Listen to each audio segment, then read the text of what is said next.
Et ce matin, nous parlons d'une vente aux enchères qui anime le monde de la BD.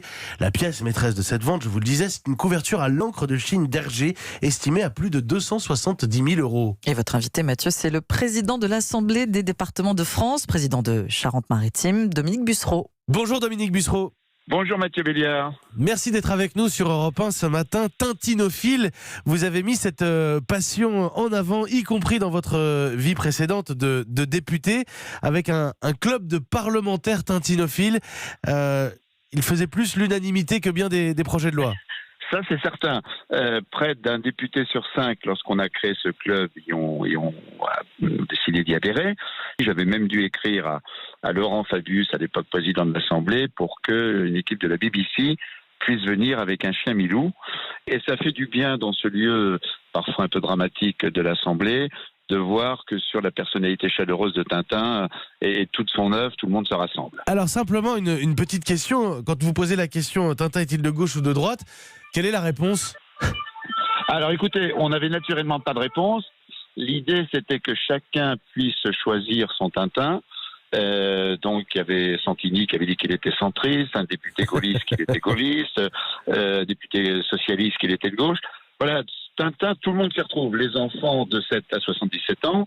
Et politiquement, on peut voir le Tintin un peu de l'époque coloniale dans Tintin en Congo et chez les Tupamaros, le Tintin qui soutient plutôt les forces progressistes. Voilà, chacun y trouve son enfance et le visage de son enfance qu'il veut retenir. Alors l'une des œuvres de cette vente aux enchères de dessins d'Hergé, c'est une couverture à l'encre de Chine estimée entre 270 et 300 000 euros. Là, c'est beaucoup d'argent. C'est fou. Est-ce que Dominique Bussereau, en revanche, vous seriez capable d'une folie pour un objet autour de Tintin ?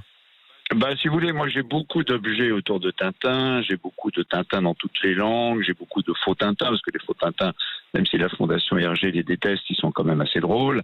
Il y a même des Tintins porno, il y a les Tintins chinois, mais c'est vrai que c'est un peu affolant de voir le niveau des prix dans toutes les enchères qui concernent Tintin. Je trouve qu'il y a quand même une forme d'exagération, même si toute passion entraîne des sacrifices. Alors, on a préparé avec notre équipe un tout petit quiz pour Dominique Bussereau, le Tintinophile. Vous allez voir, c'est pas bien méchant. À 6h20 du matin, c'est dur, Mathieu. Dominique, quel est le prénom du capitaine Haddock ?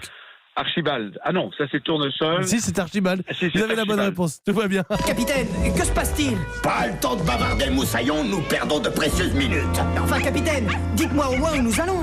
Effectivement. Est-ce que vous savez comment on peut différencier les deux Dupont visuellement ? Ah oui. Oui, ça, les deux Dupont visuellement, on les distingue. Mais j'ai mis longtemps à le comprendre. On les distingue par le chapeau, on les distingue par la moustache. Enfin voilà, il y a toute une série de détails.